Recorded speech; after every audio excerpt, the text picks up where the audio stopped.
नमस्ते दोस्तों, आज की इस कहानी में आपका स्वागत है। दोस्तों, मेरा नाम मीना है और मेरी उम्र अभी 20 वर्ष है। मैं एक बड़ी सी कंपनी में काम करती हूँ और मैं अब तक कुंवारी हूँ। लोग मुझे देखकर अक्सर मेरी तारीफ ही करते हैं और कहते हैं कि मैं बहुत सुंदर हूँ। लेकिन मेरे लिए केवल बाहरी सुंदरता मायने नहीं रखती। मुझे मेरी जीवन में एक ऐसा साथी चाहिए जो मेरा सम्मान करे और मुझे समझे। पिछले कुछ समय से मेरे कंपनी के एक सहकर्मी सोहन मेरे दिलो दिमाग पर छाए हुए हैं। सोहन के साथ काम करना मुझे बहुत अच्छा लगता था। हम दोनों अक्सर एक ही प्रोजेक्ट पर काम करते थे और सोहन का स्वभाव बहुत हंसमुख है। वह हर समय मुस्कुराते रहते थे और ऐसी बातें करते थे जो न सिर्फ मजेदार होती थीं, बल्कि मेरे दिल को छू जाती थीं। सोहन का संगत में मुझे एक सुकून सा महसूस होता था और सोहन के साथ समय बिताना हमेशा खास लगता था। काम के बाद कभी कभी हम साथ में बाहर भी जाया करते थे। ऑफिस के पास के किसी रेस्टोरेंट में बैठकर खाना खाते और हल्की फुल्की बातें करना हमारे लिए आम बात थी। इन छोटी छोटी मुलाकातों ने हमारे बीच एक खास रिश्ता बना दिया था। लगभग 2 साल तक हम दोनों साथ काम करने के बाद एक दिन सोहन ने मुझे अपने दिल की बात बताई। सोहन ने मुझे ऑफिस के बाद मिलने को कहा। मैं थोड़ी उलझन में थी, लेकिन फिर भी मैं गई। जब मैं वहां पहुंची तो सोहन ने मुझे प्रपोज किया। सोहन ने कहा, मीना, मुझे तुमसे कुछ कहना है। मैं पिछले कई दिनों से यह सोच रहा हूं, लेकिन अब और नहीं छुपा सकता।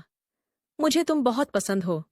तुम्हारी खूबसूरती ही नहीं, तुम्हारा स्वभाव, तुम्हारी मेहनत और दूसरों के लिए तुम्हारा सम्मान मुझे बहुत आकर्षित करता है। क्या तुम मेरी जिंदगी का हिस्सा बनोगी? क्या तुम मुझसे शादी करोगी? सोहन की बातों ने मुझे अंदर तक छू लिया। सोहन की आंखों में सच्चाई और उसके शब्दों में गहराई थी। मैंने बिना कोई झिझकते हुए हाँ कह दिया। उस पल मुझे लगा कि मैंने सही फैसला लिया है। उसके बाद सोहन ने मेरे परिवार से मिलने के लिए सोचा। सोहन ने कहा, अगर हमें अपने रिश्ते को आगे बढ़ाना है तो मैं पहले तुम्हारे परिवार का आशीर्वाद लेना चाहूंगा। मैंने सोहन की बात से सहमति जताई और सोहन को अपने घर बुलाया। जब सोहन मेरे घर आया और हमारे रिश्ते के बारे में बताया, उन्होंने हमारे प्यार को सम्मान दिया। सोहन के परिवार वालों को भी मैं पसंद आई। अंत में 2 परिवारों की सहमति से हमारी शादी तय हो गई। हमारी शादी 25 दिन बाद तय हो चुकी थी और घर में तैयारियां अपने चरम पर थीं। हर कोई अपने अपने कामों में व्यस्त था। रिश्तेदारों का आना जाना शुरू हो चुका था और घर का माहौल पूरी तरह से उत्सवमयी हो गया था। शादी का हर पल मेरे लिए एक सपने जैसा था। हालांकि इन सब के बीच मैं अपनी नौकरी से छुट्टी नहीं ले पाई थी और वहां छुट्टी मिलना आसान नहीं था। इसलिए सुबह ऑफिस जाना और शाम को शादी की तैयारियों में परिवार के साथ जुटना मेरी दिनचर्या बन चुकी थी। ये सब बहुत थकाने वाला था, लेकिन मन में उत्साह और खुशी इतनी थी कि थकान महसूस ही नहीं होती थी। रोजाना रात को मैं सोहन को फोन करती और हम दोनों घंटों बातें करते। हमारी बातें कभी खत्म ही नहीं होती थीं। शादी के बाद की जिंदगी के बारे में सपने देखते, कभी कभी हनीमून के बारे में भी चर्चा करते। मेरे ऑफिस के सहकर्मी भी हमारे रिश्ते के बारे में जानते थे। वे अक्सर मजाक में कहते, मीना, अब तो तुम जल्द ही मिस से मिसेस बनने वाली हो। अन्य लोगों के ताने और मजाक मुझे परेशान नहीं करते थे, बल्कि मैं उनकी बातों पर मुस्कुरा देती थी, क्योंकि मुझे अपनी खुशी पर गर्व था। सब कुछ बिल्कुल सही चल रहा था, लेकिन यह खुशी ज्यादा दिन तक नहीं टिकने वाली थी। मुझे पता नहीं था कि मेरी जिंदगी में एक बड़ा तूफान आने वाला है। शादी के दिन जैसे जैसे नजदीक आ रहे थे, मेरा दिल सोहन के साथ एक खूबसूरत भविष्य के सपने देख रहा था। मैं उसकी पत्नी बनने का सपना देखती और खुद को बहुत भाग्यशाली समझती। हालांकि दूसरी तरफ कुछ ऐसा हो रहा था जिसके बारे में मुझे जरा भी अंदाजा नहीं था। मेरी दुनिया में जहां हर चीज खूबसूरत लग रही थी, वहां कुछ ऐसा घटने वाला था जो मेरे पूरे जीवन को हिलाकर रख देगा। एक दिन की बात है, जब सोहन ऑफिस नहीं आया। सोहन बीमार था और उसने मुझे सुबह फोन करके बताया था कि आज हम आराम करेंगे। सोहन का ऑफिस न आना मेरे लिए थोड़ी चिंता की बात थी, क्योंकि हमारी टीम के कई काम अटके हुए थे और सोहन की अनुपस्थिति में मुझे अतिरिक्त काम करना पड़ा। पूरा दिन मीटिंग और प्रोजेक्ट्स के बीच भागते हुए गुजरा। जब मैंने अपना काम खत्म किया तो रात के 11 बज चुके थे। थकावट मुझ पर पूरी तरह से हो चुकी थी, लेकिन मुझे घर भी लौटना था। जैसे ही मैं सड़क पर उतरी और रिक्शा खोजने लगी, तभी बारिश शुरू हो गई। पहले तो हल्की फुहार थी, लेकिन कुछ ही देर में यह तेज बारिश में बदल गई। मेरे पास छतरी नहीं थी और मैं सड़क किनारे खड़ी होकर किसी सुरक्षित जगह की तलाश में इधर उधर देखने लगी। लेकिन रात के इस समय सड़कें लगभग खाली थीं और कहीं कोई ठहरने की जगह भी नजर नहीं आ रही थी। बारिश ने मेरी हालत खराब कर दी थी। मैं पूरी तरह से भीग चुकी थी और ठंड लगने लगी थी। मेरा फोन भी भीगने के डर से मैंने बैग के अंदर रख दिया था। हर गुजरती हुई गाड़ी को देखकर मुझे उम्मीद थी कि शायद कोई रिक्शा आ जाए, लेकिन मेरी उम्मीदें धीरे धीरे खत्म होने लगीं। अब मुझे डर लगने लगा था। यह इलाका सुनसान हो गया था और इतनी देर रात बाहर खड़े रहना सुरक्षित नहीं था। तभी अचानक एक गाड़ी मेरे सामने आकर रुकी। गाड़ी की खिड़की धीरे धीरे नीचे सरकी और अंदर से एक युवक ने कहा, गाड़ी में बैठ जाओ, बारिश में खड़ी रहोगी तो बीमार पड़ जाओगी। पहले तो मैं चौंक गई और कुछ पल के लिए सोच में पड़ गई। मैंने ध्यान से देखा और महसूस किया कि वह युवक मेरे ऑफिस का नहीं था, लेकिन वह हमारे ऑफिस के एक दिन ऑफिस खत्म होने के बाद जब मैं रिक्शा का इंतजार कर रही थी तो उसने मुझे लिफ्ट दिया था। लेकिन उसी समय सोहन ने बाइक लेकर आया और मैं सोहन के साथ चली गई थी। आज सोहन यहाँ नहीं था और वह युवक फिर से लिफ्ट देने का प्रयास कर रहा था। मैंने सोचा कि इस समय अनजान व्यक्ति से लिफ्ट लेना सही नहीं होगा, इसलिए मैंने उसे मना करते हुए कहा, धन्यवाद, लेकिन मैं रिक्शा का इंतजार कर रही हूं। उसने मेरी बात सुनकर कुछ पल सोचा, फिर गाड़ी से उतरकर मेरे पास आ गया। उसने कहा, रात के 12 बज चुके हैं। इस समय बारिश इतनी तेज है कि तुम्हें ऑटो मिलना लगभग नामुमकिन है। सड़क भी सुनसान है और इस तरह एक लड़की का अकेले खड़े रहना सुरक्षित नहीं है। प्लीज मेरी गाड़ी में बैठ जाओ, मैं तुम्हें घर तक छोड़ दूंगा। उसकी बातों में सच्चाई थी। मैंने हालात को ध्यान में रखते हुए उसकी बात मानने का फैसला किया। मैंने धीरे से कहा, ठीक है, धन्यवाद। फिर मैं उसकी गाड़ी में बैठ गई। गाड़ी में बैठते ही उसने तुरंत हीटर चालू कर दिया ताकि ठंड से मुझे कुछ राहत मिले। उसने मुस्कुराते हुए कहा, तुम बहुत भीग चुकी हो, अगर तुम चाहो तो मेरे घर चल सकती हो। मेरा घर यहाँ पास में ही है। पहले वहां चलो, कपड़े बदल लो और थोड़ा आराम कर लो, फिर मैं तुम्हें घर छोड़ दूंगा। इस बारिश में ठंड लग सकती है। मैं उसकी बात पर विचार करने लगी। बारिश इतनी तेज थी कि घर पहुंचने तक में और ज्यादा भीग जाती। यह सोचकर मैंने उसकी बात मान ली। मैंने धीरे से कहा, ठीक है, अगर यह कोई परेशानी नहीं है तो मैं तुम्हारे घर चल सकती हूँ। कुछ ही देर में हम उसके घर पहुंच गए। मुझे ड्राइंग रूम में बैठाया और तुरंत एक तौलिया लाकर दिया। उसने कहा, तुम यह तौलिया ले लो, अपना सामान यहाँ रख दो और थोड़ा अपना बाल सुखा लो। उसके बाद वह मुझे अपने कमरे में ले गया। कमरे में सब कुछ बहुत व्यवस्थित और साफ सुथरा था।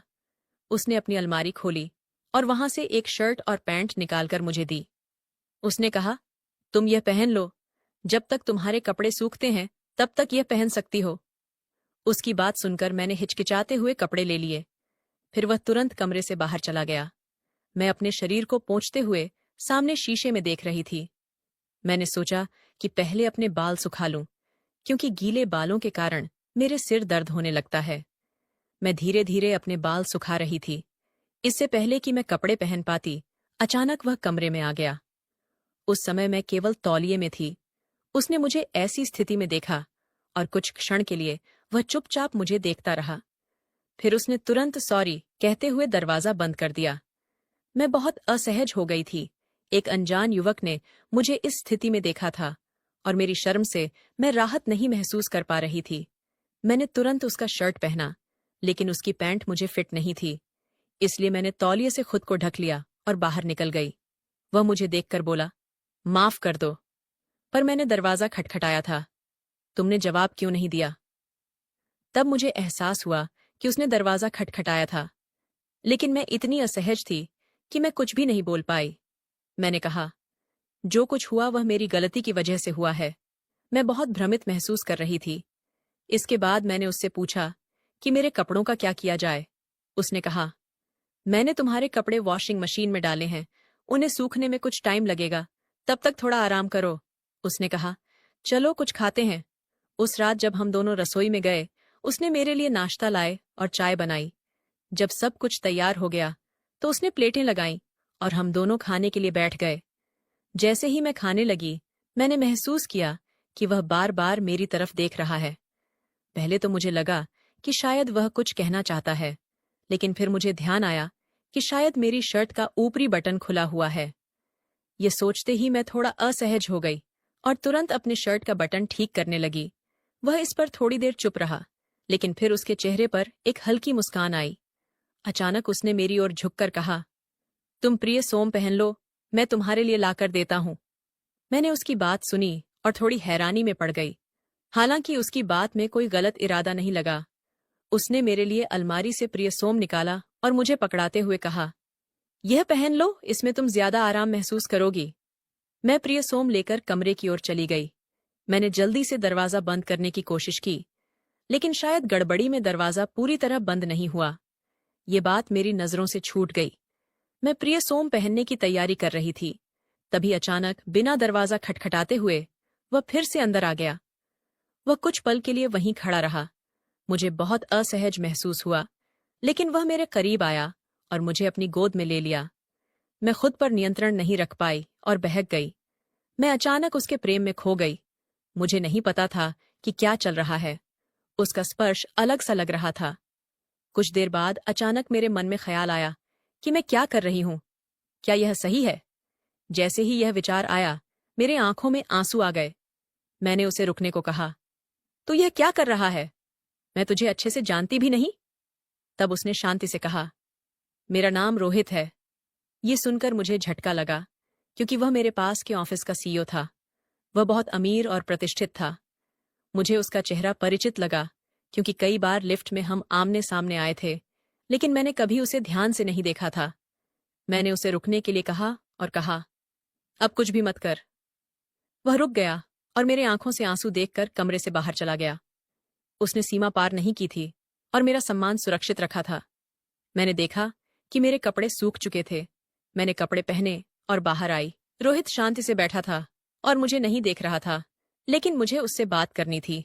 वह मेरी ओर ना देखकर बोला, चल, मैं तुम्हें छोड़ देता हूं। हम दोनों गाड़ी में बैठे थे। मुझे उम्मीद थी कि रोहित हमारे बीच जो कुछ भी हुआ उसके बारे में कुछ बोलेगा, लेकिन वह चुप रहा। उसने मेरी ओर देखे बिना गाड़ी चलाई। जब हम दोनों मेरे घर के पास पहुंचे तो उसने गाड़ी रोकते हुए कहा, अगर तुम्हें छाता चाहिए तो तुम छाता ले सकती हो। मैंने उसकी ओर देखा। रोहित शांत था। रोहित अपने पर्स से एक कार्ड निकालकर मुझे दिया। मैंने कार्ड लिया, लेकिन रोहित ना बोलने की वजह से मैं असहज हो गई। अचानक मैंने खुद को रोकने का फैसला किया। मैं गाड़ी से उतरकर घर में आई।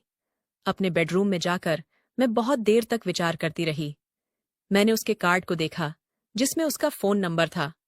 बिना सोचे मैंने उसका नंबर डायल किया। रोहित ने फोन उठाया। मैंने कहा, मैं मीना हूं। आज जो कुछ भी हुआ वह तो मुझे बीच में ही रोक कर बोला। मैं इसके बारे में सोच रहा हूं। उसका यह बोलना सुनकर मैं फोन रखकर अपने बेड पर लेट गई और उन पलों में खो गई।